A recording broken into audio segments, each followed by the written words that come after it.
একটা super busy week কাটানোর পর আসছে ফ্রাইডে। আর ফ্রাইডে তো ঘরে বসে থাকা যায় না।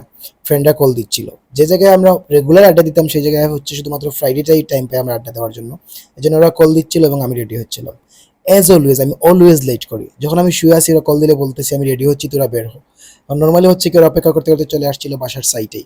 আর এখানে হচ্ছে অনেক সুন্দর একটা পরিবেশ থাকার কারণে আমরা হচ্ছে এখানে ভালো একটা সময় কাটাচ্ছিলাম। এবং অপেক্ষা করতেছিলাম অমিতের জন্য। অমিত বলছে আসবে তাই আমরা অপেক্ষা করতেছিলাম। আর সুন্দর একটা পরিবেশ থাকার কারণে এখানে ভালো লাগতেছিল। আর এই পরিবেশে অনেক মানুষ এখানে আসে। অনেক এইজের মানুষ এখানে আসে এবং বসে ভালো একটা টাইম স্পেন্ড করে। এমন একটা পরিবেশে আসলে সবারই ভালো লাগবে। তাই হচ্ছে অনেকদিন পর দেখা হওয়ার কারণে আমরা হচ্ছে গল্প করতেছিলাম এখানে দাঁড়িয়ে, দাঁড়িয়ে। এবং ভালো লাগতেছিল।